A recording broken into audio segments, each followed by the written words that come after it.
Morning guys, as you can see we've got our engine completely assembled. Good morning Boots, the shop cat. In the last couple of episodes you've seen me remove this from our blue parts van. You've seen me disassemble this engine and get it ready to be reassembled, get the heads reworked, and then yesterday, or the last episode, we've got it completely reassembled and dressed. She is ready to be sat in the van. So that is what today's episode's about. We're going to stick that 5.42 valve into its new home with this van. So stay tuned, it's going to be an interesting one. This will probably be a pretty long video, just considering the scope of the work that we have to do. So we've got to clean our mess up first and get ready to get started. Hope you guys enjoy. Alright, as you see, we're starting to get our engine jacked up and get ready to stick it in here. Something to note, this harness gets in the way. So you can disconnect it right in here from the fuse box, but I'll show you a trick to keep you from disconnecting unnecessary wires. To each his own. This is what I like to do, but just because I do it doesn't mean you have to. So we're gonna get it spun. Now you see our harness is kind of in the way. We're gonna leave it laying right there. Need to come up a little more, clear our exhaust manifold studs. We're hitting the steering box now.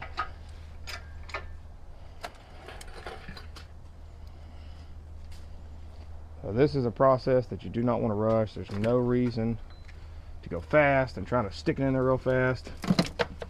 Be sure you know where everything's going. Don't break nothing. Don't cost yourself any additional money because you got in a hurry.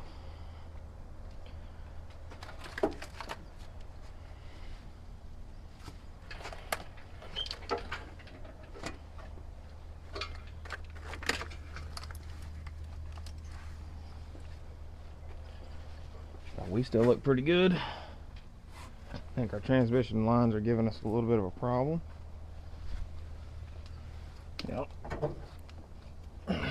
Hang on.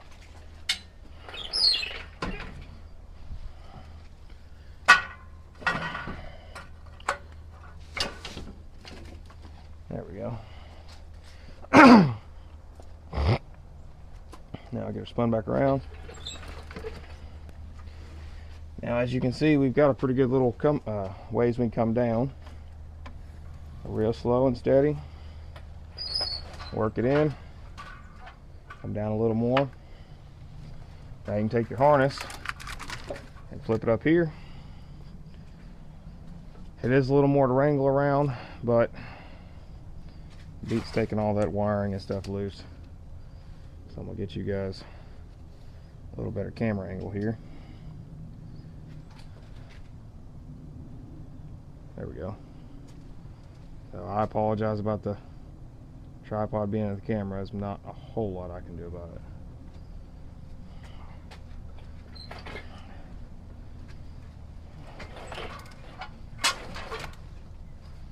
So check your side to side.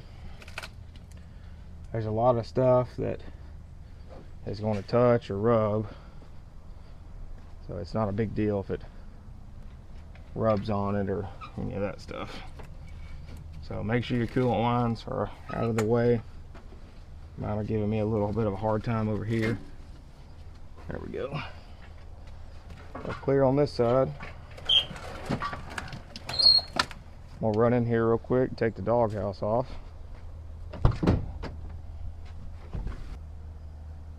As you can see now, we've got the doghouse off so we can see the back side. So there is a lot more stuff to do on the vans as far as taking the front end off versus the trucks, but you are offered a little more accessibility where you don't have to hang over that core support and lay over it all day long. So I'm gonna back y'all up, get y'all a little bit of an overview while I get this thing stuck in a little further. You come down, it's there too much. Take your harness out of the way, go down to the paper inside. See if you can and motor, the engine ready. Look okay.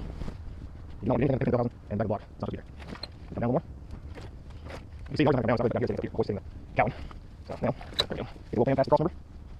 Start shifting on back a little more. Come down. Too far. You're very close right there. So now we need to get our transmission lined up. Your power.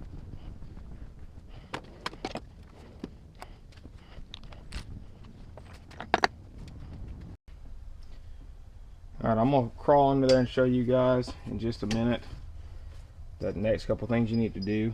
But you see our engine sitting flat, our transmission's kind of torqued this way. We need to roll the engine over some, or I'm sorry, we need to roll the transmission over some. We'll get it a little closer. We may have to do it from the top side, may have to do it from the bottom side. Yeah, this one's wedged pretty good. So we need to let our jack down on our transmission, relieve some of the tension, and then we'll get down there and check our torque converter bolts, make sure our torque converter is going to line up with our flex plate. The most important part of this job is making sure your torque converter bolts are in the flex plate and that you have play when the engine is fully bolted up. If you don't, you just ruin your transmission pump. I learned that lesson one time when I was about 10 years old. So we call it, in my neck of the woods, we call it the magic noise, or I call it the magic noise. So I'm gonna crawl under here and see what it looks like from the bottom. So this is what the bottom side looks like. You see our transmission has still got some angle to it. So let's see if we can crawl up in here. I'll set y'all down for just a second. Alright, you see how poor our angle is here. It is not great. Transmission's a little high, the rear of the engine's a little high. So there's not much I can show y'all under here. I don't have a lot of space. I'm gonna stick y'all back up on the tripod and I'll come back to get y'all from the top side when I have it together. You see our dowels are very close on this side and not too terrible on that side. So let's see if I can get a bolt started in here. Get my tripod set back up.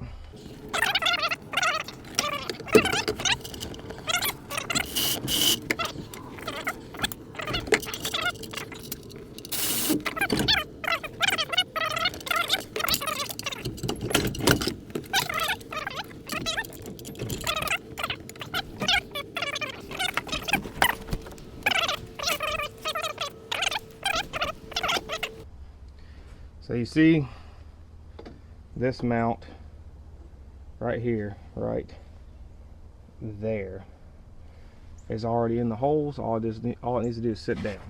This mount right in here, right there, you see our two transmission lines there and there. There's a stud right in the middle of them. That's not supposed to be there, so let me correct that. Alright, I did just let the weight off of the engine, or off the engine hoist. So y'all can see right down in here, the transmission lines go in between the block and the mount. Now underneath it, we are almost good and flush. So the next step is going to be to take the weight off the transmission and crawl under it and see how our torque converter bolts are doing. Alright, you see our transmission is pulled tight against the engine block. This is the noise that I was referring to. And all I'm doing is grabbing the torque converter stud right here and wiggling it back and forth in the hole.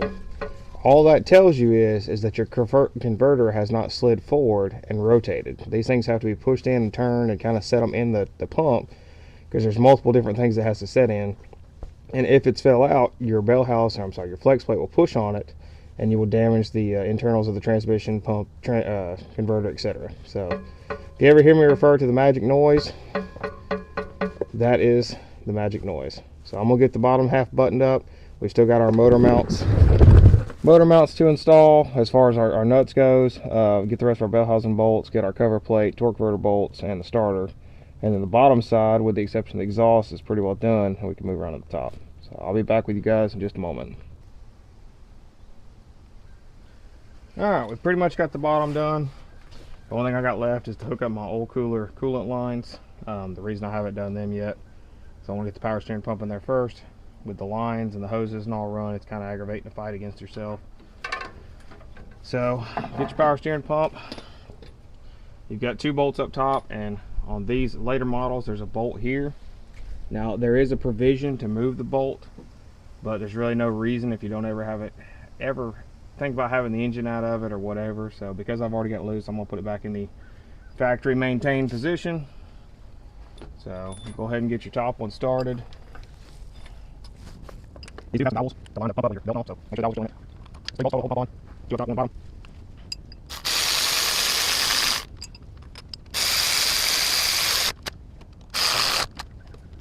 One back, feel free to get to.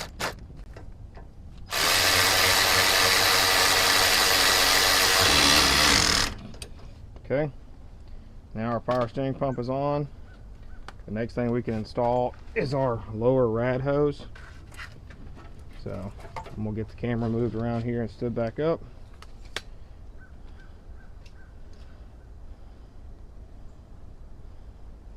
So you see we've got one hose that goes up here to the bottle, and our other hose goes to the outlet on the engine, and then two go beside the engine back to the oil cooler.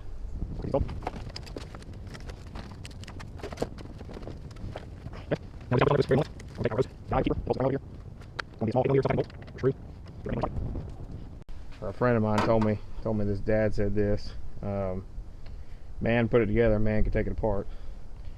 So if you live by that motto, there's nothing you can't take apart or put back together. Alright, there's our hoses. I'm going to crawl under it real quick and just get our oil cooler buttoned up so the bottom side's done, with the exception of oil filter. So I'll be right back. One thing I would note, if y'all are going to reuse the factory squeeze clamps, make sure you try to put them back exactly where they come from. And typically if you do that, they won't leak. So we've had far and few between actually leak. But the bottom side's completely done. The trans is in. I need to get on the back of the block inside the cab. When I get the intake manifold, there's a couple more bolts I need to put in. But overall, the back side's done, the bottom side's done. So the next thing we're going to work on is we're going to get the chain off the top, and we're going to start working our intake manifold back in there. So I do have new coil boots and new crossover gaskets for the intake manifold, so I'm going to get those installed on the intake, and then we will work on getting the intake pushed back in the engine. Alright guys, we have got our intake dressed, got all our new gaskets put on for our crossover, and we've got our new spark plug coil boots installed. We're going to get our chain off here.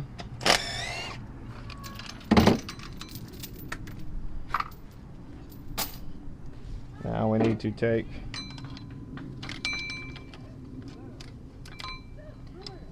zip tie I put on the hoses just for the install and get them out of the way.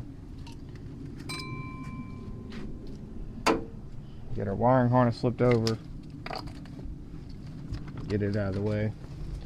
Rear heater hose, get our vacuum line for the booster out of the way.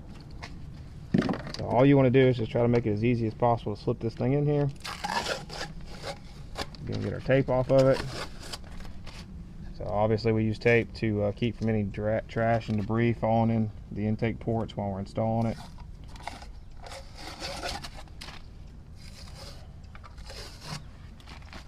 So you see we've already got it cleaned up. We know it's good and wiped down because the tape stuck to it. So let's go grab our gaskets. We'll get them laid down.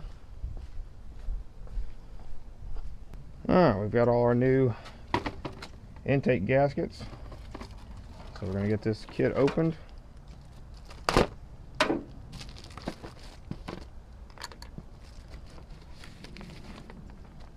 So this comes with your two intake manifold gaskets, your elbow gasket for the throttle body, and the throttle body gasket. There is a left and a right. So on the older ones, they're just the same gasket, flipped two directions. You see this one's got your gasket here for your coolant port on your thermostat housing, and this one is just open because there's no coolant passaging back there. But you do have some little pegs that they snap into on the heads, keep them from moving around while you're installing the intake. So you want to get them pushed down in here real good. Get this back down here. Now the intake is ready to sit on here. Let's go grab it. Now again, I do these with the coil boots and all still installed, or the coils and all installed. To each his own. You do them however you'd like. You can take them off, leave them on. I just prefer to do it this way. You do have to kind of fight around the transmission dipstick.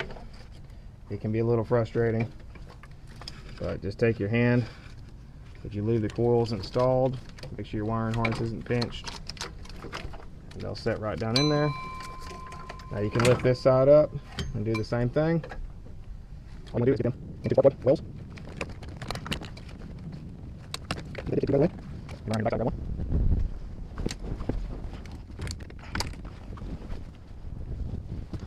Alright, take your ball out. Again, take the harness. Make sure you can pull down the wheel. Alright, now your intake's set on there. Let's get our intake bolts in. There's 11 10mm headed bolts, 2 of which are longer than the rest for your thermostat housing. So on the later models, they have a floating washer like such. We got 5 down this side, 4 down the other, and 2 for the thermostat housing. So some of these you'll have to get from the back. You can pretty much get on all of them, you just have to lean in here a little further.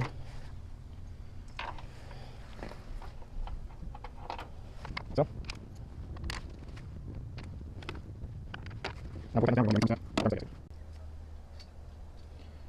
Alright, the thermostat goes this way, spring side down. I put the bleeder forward. This is the Gates thermostat. Your O-ring goes in here. It does not go on your thermostat housing. There's a little bevel here, and that's what seals it. So go ahead and get this set down here and get your bolts started. These are the 2 that are longer. Now let's grab a 10mm and a ratchet. Alright, we got our 10mm and our battery gun and an extension. And you want to run these down evenly.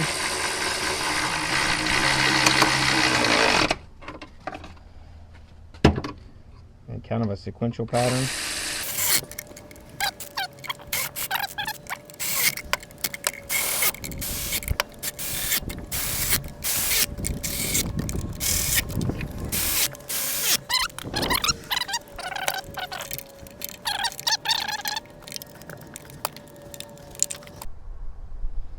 Tell you what, before we put our throttle body and all right in our way, we'll install the gasket here. And I'm going to go through and plug all of our coils and our boots in, our coils and our injectors in, rather. So these, on the late models, have a pretty good detent on them. So you will audibly hear them click.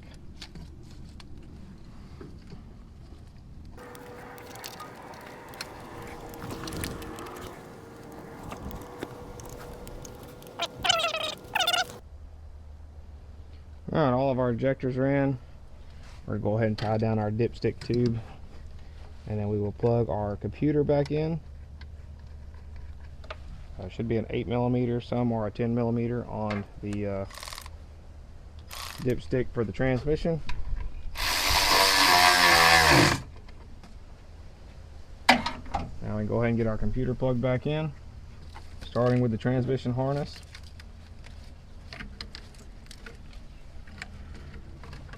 They just push in and turn. Take your little keeper and lock it into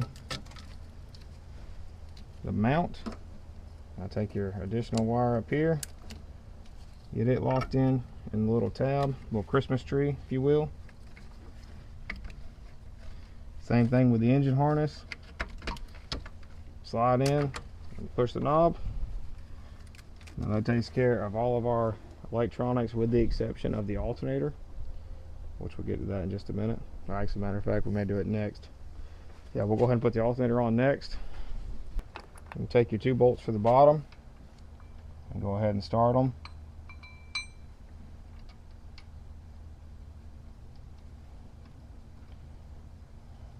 Then, hang on, dear. Get your 2 bolts in the bottom started. Slide your alternator on and it'll sit right there. And you've got 2 more 10mm here that hold the back of the alternator. Make sure you drop one. That's definitely what you want.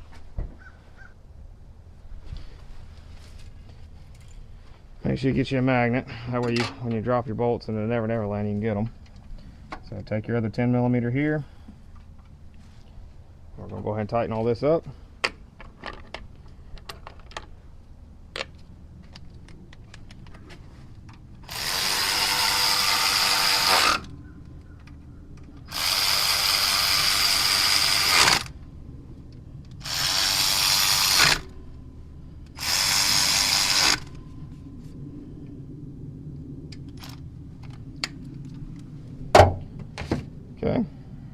we've got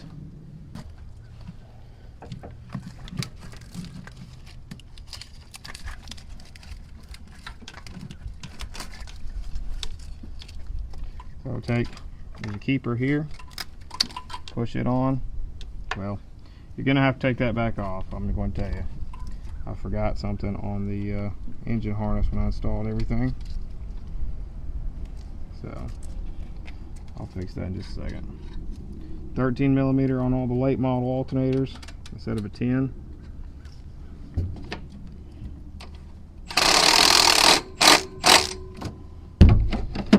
Put your cover back on. Let's go ahead and fix our little mistake here before we get too carried away. So again, don't hold me to this. I believe these are a device for canceling out the interference in the harness, like a noise a noise canceller, but I most definitely could be wrong. Gonna need a 15 for that.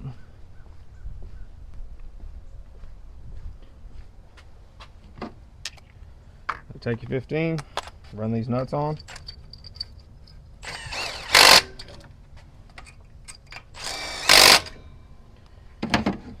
Now we'll go ahead and plug these in. There should be a little keeper here, but these are broke. Get this one plugged in here. See, there's a keeper on this one where it attaches to the harness, keep the connector from bouncing around. This goes up here. And I'm gonna go eat my breakfast, so I will be back in a moment. Alright guys, we're back from eating our breakfast. Get y'all wiped off here again. So I noticed earlier that our crank sensor wires have been pulled or come out of the crank sensor pigtail. So we need to get our pigtail back off here, and we're going to get our little red lock out of here, and we're going to reinstall the pins that for whatever reason came loose. Most likely I would guess they got caught on something on the way in. Not exactly uncommon. So you get them shoved back in there, then get your little retainer clip pushed back in, give them a little pull and make sure that they're not going to come back out. So that takes care of that. Now our wiring is done. We've got all of our accessories on. We can go ahead and install our belt. So I like to take and put the letters, numbers, and all facing outward. So the first thing I do is stick it through your tensioner pulley and your idler. Go ahead and go down here and catch your alternator. Come over the tensioner, around the crank pulley / harmonic balancer. Then you come up around the water pump.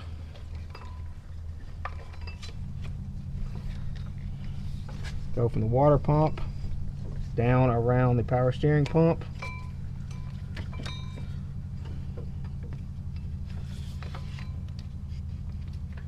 Hopefully Alex got us the right belt, because Rock Auto can be kind of tricky with belts sometimes. They offer so many different variations in belts. Take you a 1/2-inch ratchet, push down on the tensioner and release. Now you want to go through and make sure that all of your belt is on all of your pulleys. Make sure it's good and push back. It's in all the grooves. So that's our belt. Now we've got the right side totally done, with the exception of the throttle body. We've got a wiring harness keeper here we've got to put back on, and a ground strap. So let's go ahead and get our throttle body mounted.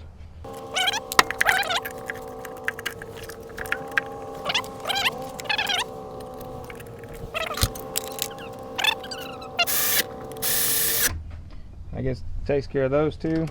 Now we'll go ahead and get our evap line reconnected and secure.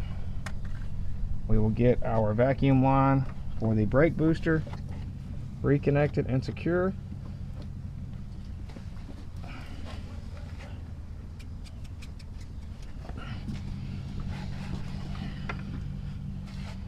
And we've got a vacuum line that goes towards the interior vacuum box. There should be another line on the back side. Go ahead and get your throttle body actuator, or your throttle body installed.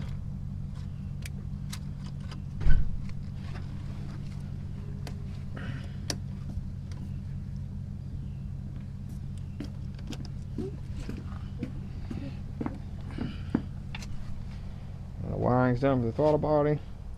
Now we can go around and get our backside. Okay. Got this little helper here.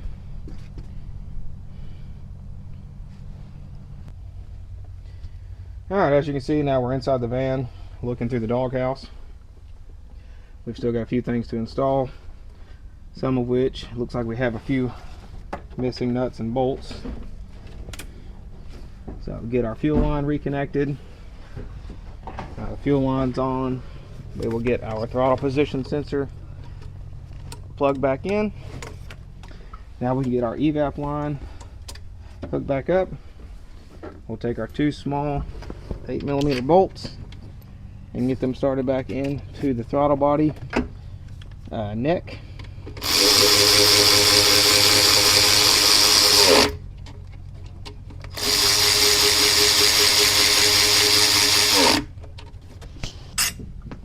By the way, guys, I was wrong on where the long bolts go. I'm sure they go into the dowel pins now. I believe I need to get one more. I had one apparently that was broken on the old one. You see this one's too long, go here. So, but I will come back to that in a moment. Now we can go ahead and finish connecting any plugs we could not reach from the outside. Get our last two coil and injector plugged in on that side. We've got our dipstick mounting. We're missing a nut here. We can go ahead and plug in our O2 sensors. We'll get them plugged in and we'll get them snapped back into their respective holders.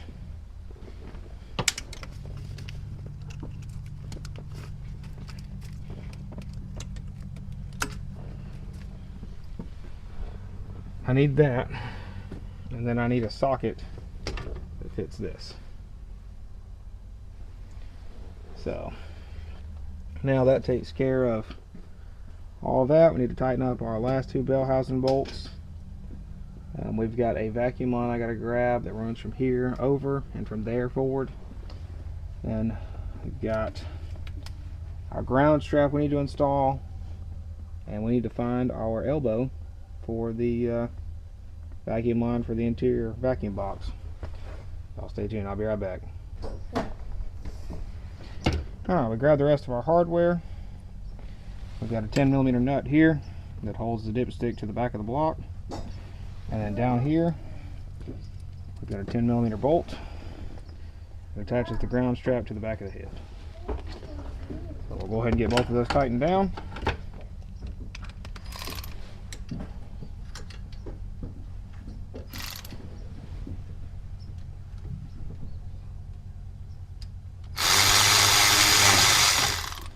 The wrong nut. That's an 11.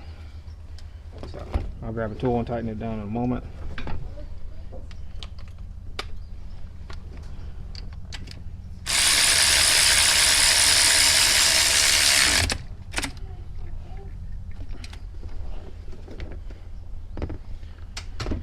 Still need to grab the correct bell housing bolt. Thankfully for me, I've got a bunch of spares because I believe this engine has been out and caused some broken and or lost bolts.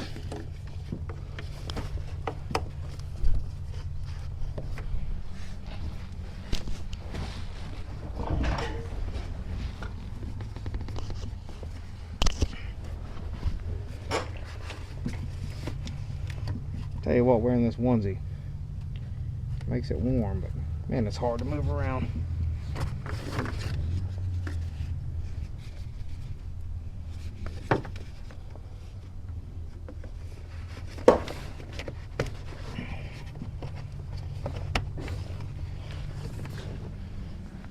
There's both of those. Let me get these attached. Still have to find the vacuum line cap. Not sure if it had one, but I still need to find it.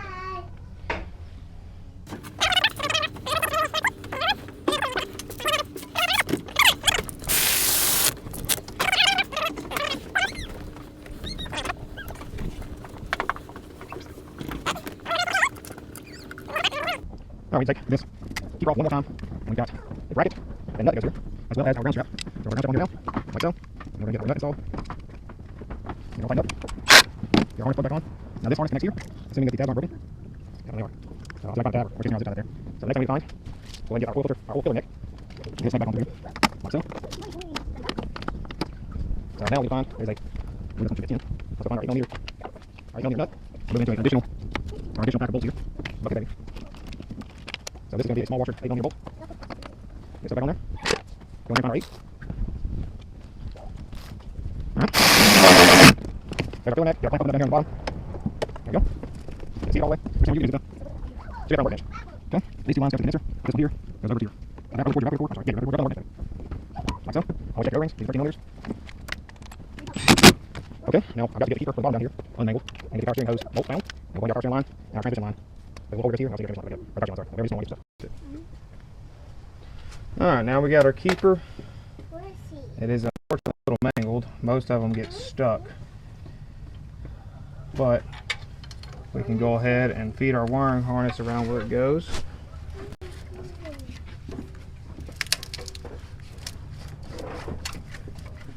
Like so. Get our wire back in the loom. And play. So we got our holder back in there. Now we need to get our power steering pressure hose reinstalled. This one is going to be a 10mm. It comes in from the bottom.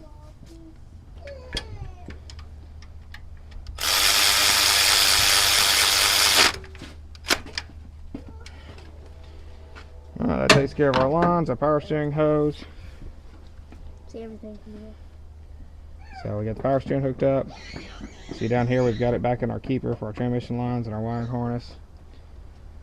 So I believe the next step is going to be to get the radiator fan and radiator in it.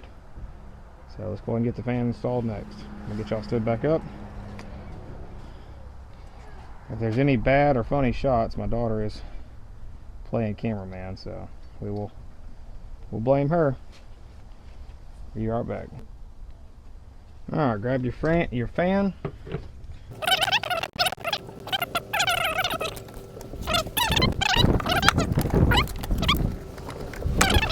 Alright, we've got our fan clutch tool on our pneumatic hammer. Now, the next thing I need to get is I need to go ahead and put my lower rad support in. My lower core support from here to here. So we have a place to set our radiator. So we'll back y'all up. We'll get that installed next. Alright, we'll get all of our accessory hoses and coolers put back in the middle. Now we'll set our lower rad support back in here.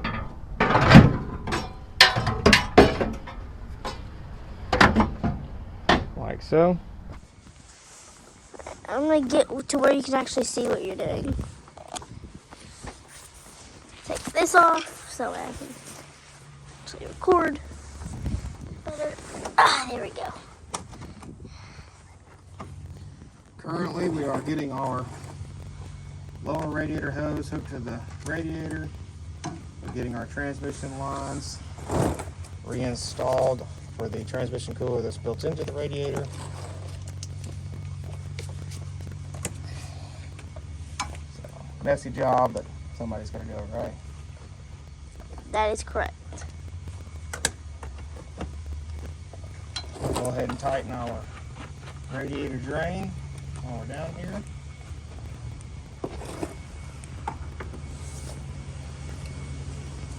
Now, grab a tool or two, just lay it on the ground. Let's go grab our grill support. Get it installed. Grill support is in two halves. You have an upper and lower. They're pretty self-explanatory which goes where. Yellow is going to go up top. Your amber, sorry. Marker light goes here, and then your headlight goes down here. And it'll sit on this little dowel right here, like so. Alright, as y'all can see, we've got the headlights in, core supports in, grill supports in. Next thing I'm going to work on is the bumper, and then we're going to get the grill thrown in last. So, bear with us. We're getting there, slowly but surely. Alright guys, as you can see, it's back together. Everything is done. I've got to fill it full of fluid and oil, reconnect the battery. But we have all of the pieces installed. I'm gonna leave the the doghouse and all off until I fire it up, just make sure we don't have any leaks or issues. But that's it for this video. That's a wrap. That's gonna be it for this video. I hope y'all enjoyed. Hope y'all give me a like, follow, subscribe. If y'all want to come back and watch it get fired off for the first time and get a good heat soak in it and test drive, that'll be on the next episode of Adventure Lander TV. Y'all have a good one.